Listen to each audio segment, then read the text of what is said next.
Hello friend, good evening. आप लोगों को फिर से स्वागत है अपना चैनल जेपीएससी विद अमन पे।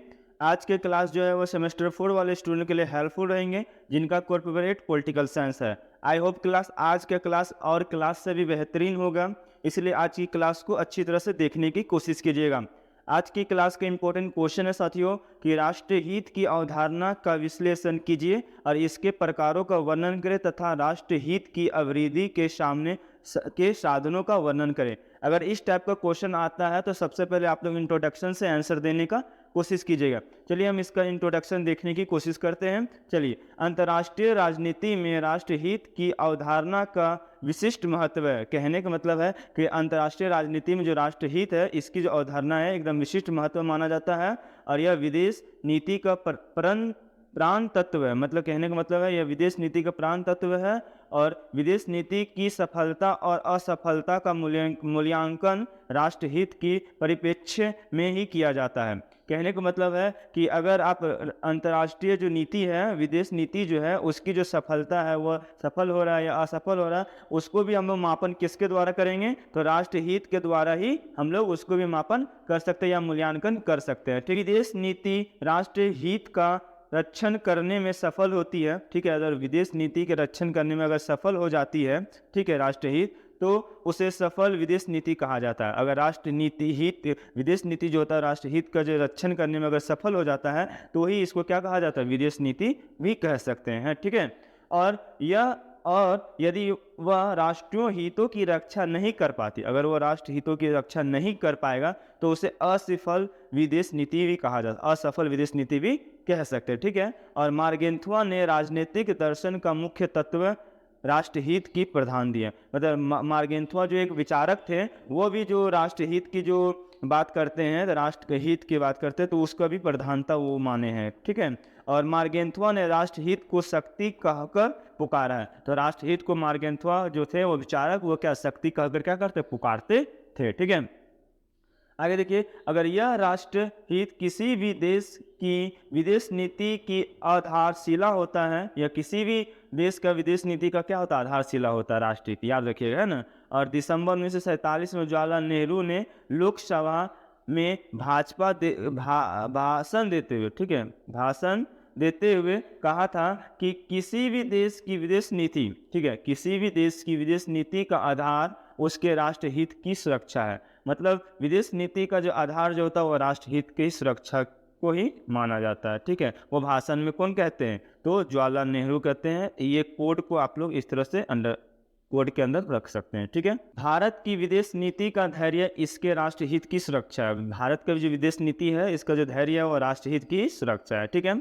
अगर देखिए कि राष्ट्रहित एक बड़ा लचीला एवं व्यापक शब्द है। लचीला और व्यापक शब्द होता है। क्यों होता है लचीला? से देख सकते हैं क्योंकि प्रत्येक देश का राष्ट्रहित उसकी आवश्यकताओं के अनुसार अलग अलग प्रकार का होता है। हर एक देश का राष्ट्रहित जो होता है वो अलग अलग होता है, उसका आवश्यकता के अनुसार होता है। ठीक है, तो प्रत्येक देश के आर्थिक, भौगोलिक, सैनिक तत्व, उसकी प्राचीन परंपराएं, आचार विचार, रीति रिवाज, धार्मिक, दार्शनिक, सामाजिक विचारधाराएं और विश्वास राष्ट्रीय हित की निर्माण में भाग लेते हैं। तो इतने सारे तत्व जो थे जिसके कारण कोई भी देश का जो राष्ट्रहित क्या होता है? निर्माण होता है। ठीक है, राष्ट्रहित का क्या निर्माण में भाग लेते हैं। ठीक है, इस तरह से आप लोग राष्ट्रहित का इंट्रोडक्शन इजी वे में दे सकते हैं। राष्ट्रहित के प्रकार, तो राष्ट्रहित का पहला प्रकार होता है प्रथम कोटि के हित। ठीक है, इसमें चलिए हम लोग देखते हैं क्या होता है कि ये वे हित होते हैं जो किसी राज्य के लिए सर्वाधिक महत्व हो रखते हैं। तो ये वो हित होता है जो किसी राज्य के लिए होता है और जिनकी रक्षा के लिए राज्य बड़े बड़े बलिदान और त्याग करने के लिए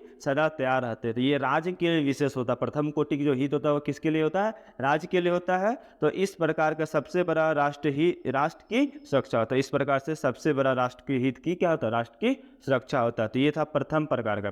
दूसरा है गौण हित। गौण हित कहने का मतलब होता है ये वे हित होते हैं जो प्राथमिक हितों से कम महत्व रखते हैं। जो प्राथमिक हित था, प्रथम हित था, उससे क्या होता है? कम रखते हैं, किंतु फिर भी राज्य की सत्ता बनाए रखने के लिए आवश्यक है। मतलब राज्य की सत्ता यानी देश की सत्ता बनाए रखने के लिए राष्ट्रीय हित क्या है? आवश्यक है। और इस वर्ग के हितों के उदाहरण है। मतलब क्या उदाहरण है? देख सकते हैं कि विदेशों में अपने नागरिकों की सुरक्षा तथा इस बात को सुनिश्चित बनाए ने मतलब कि विदेशों में अपने देश के राजदूतों की राजनीतिक अनुविक्तियों की तथा नागरिकों के हित की रक्षा की जाए। मतलब गौण हित के अंदर में आता है कि हमारे देश से जो बाहर व्यक्ति रहते हैं, हमारे देश का या राजदूत रहते हैं, उसकी रक्षा करना किसका काम होता है? गौण हित का काम होता है। ये दूसरा हित था, ठीक है।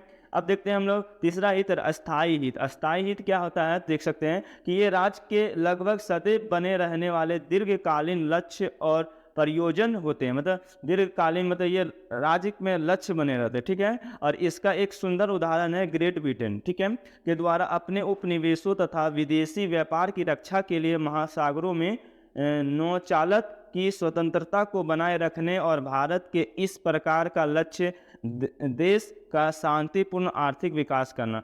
मतलब कहने का मतलब होता है ये जो अस्थायी हित होता है केवल अपना देश के अंदर जो सदैव बने रहता है, ठीक है, और दीर्घकालीन जो लक्ष्य होंगे उसको पूरा करने में लगे रहते हैं। और भारत देश में भी इस प्रकार का लक्ष्य देखा गया, वो शांतिपूर्ण आर्थिक विकास करना जानता है, ठीक है।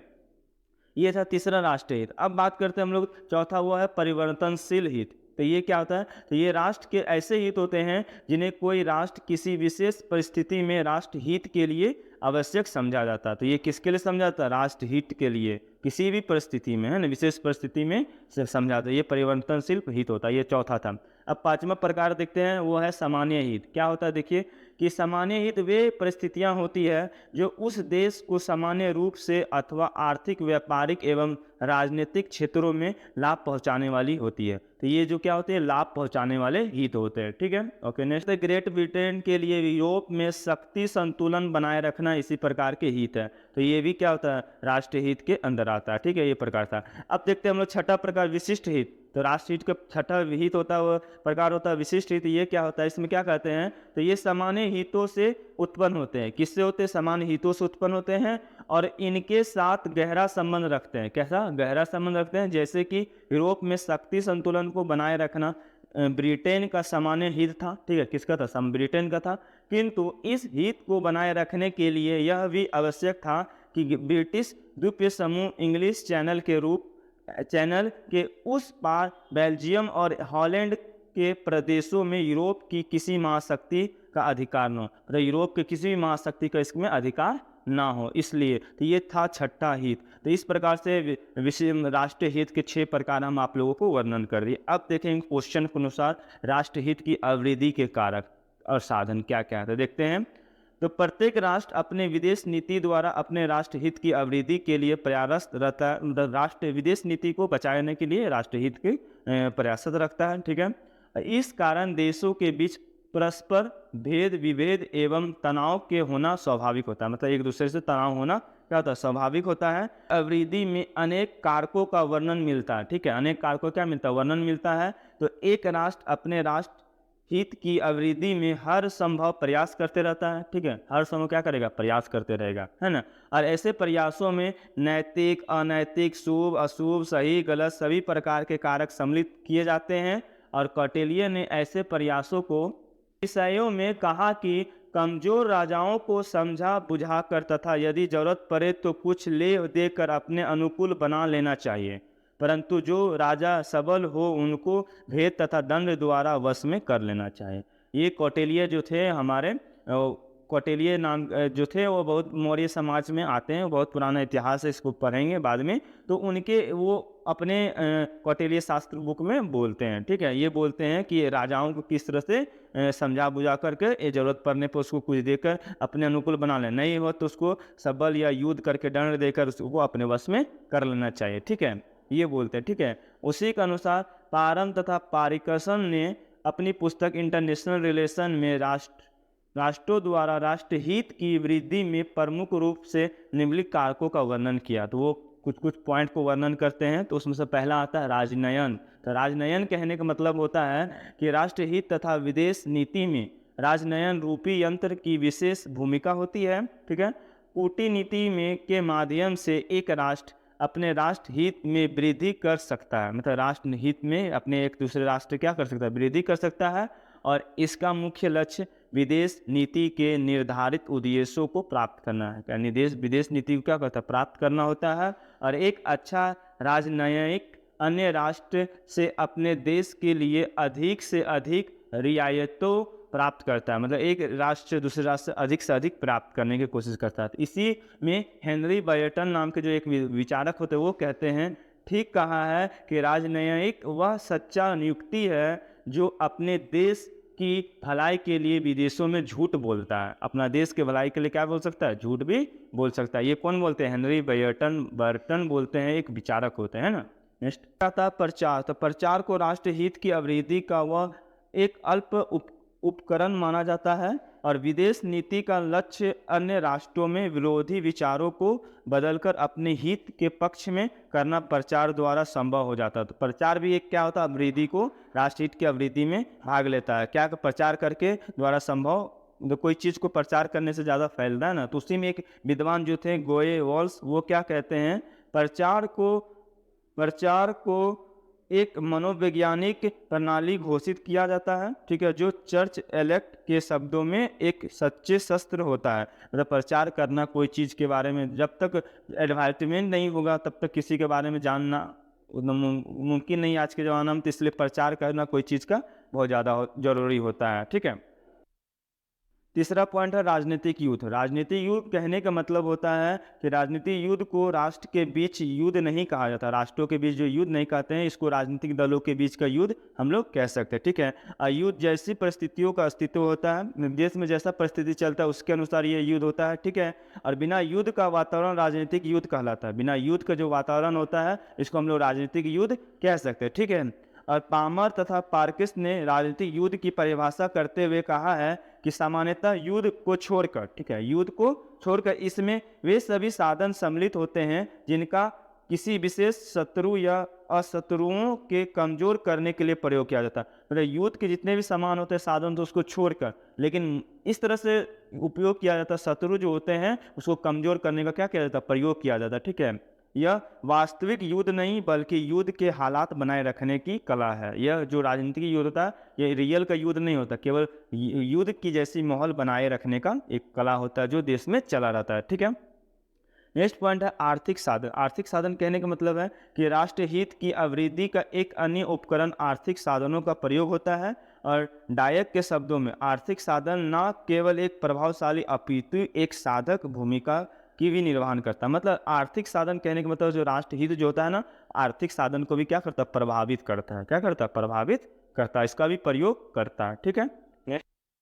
नेक्स्ट पॉइंट है संघीय समझौते। संघीय समझौते कहने का मतलब होता है कि राष्ट्रीय हित की अभिवृद्धि में कुछ राष्ट्र आपदा जो आता है उसको सामान्य हितों हेतु संघीय समझौते रूपी साधनों का प्रयोग करता है। मतलब मान लीजिए अचानक से देश में कुछ राष्ट्र में आपात आ गया तो उस समय जो संघीय समझौते के साधन का क्या करते हैं? प्रयोग करते हैं, ठीक है। और संघीय समझौता राष्ट्र हित की पूर्ति में एक सहायक भूमिका भी क्या करता है? निभाता है, ठीक है।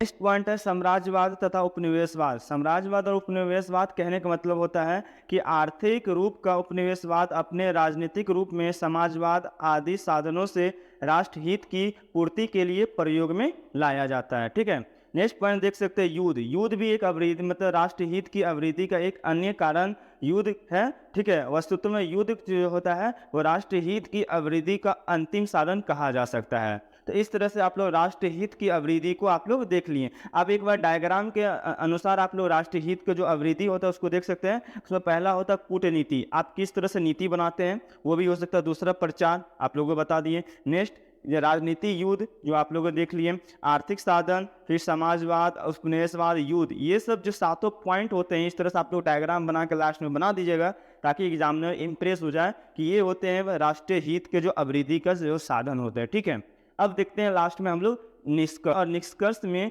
यह कहा जा सकता है कि राष्ट्रहित जो होते हैं, राष्ट्रहित के जो अभिवृद्धि का जो कारक कोई ठोस व सुनिश्चित कारक नहीं होते हैं। जो अभिवृद्धि के जो होते हैं राष्ट्रहित का वो ठोस और सुनिश्चित नहीं होते हैं और समय एवं परिस्थिति के अनुसार कारकों में परिवर्तन होता है। जो समय आएगा जिस तरह से उस तरह से उसका क्या होता है? उसका ठोस अभिवृद्धि बदलता हुआ जाएगा, ठीक है।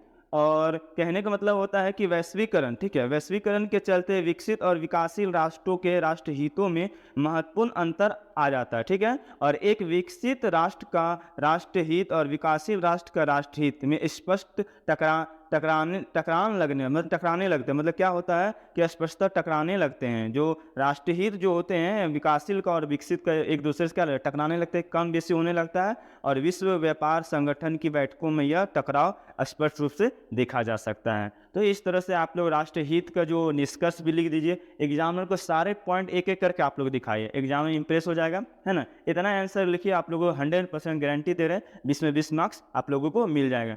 आप लोग फिर मिलते हैं नेक्स्ट क्लास में, और आप लोगों को अच्छा क्लास लगेगा, अच्छा समझ में आया होगा तो आप इस क्लास को शेयर कर सकते हैं। और नोट्स को पाने के लिए आप लोग टेलीग्राम ग्रुप या चैनल में ज्वाइन हो सकते हैं, जेपीएससी विद अमन को सर्च करके। फिर मिलते हैं नेक्स्ट क्लास में, तब तक के लिए बाय बाय।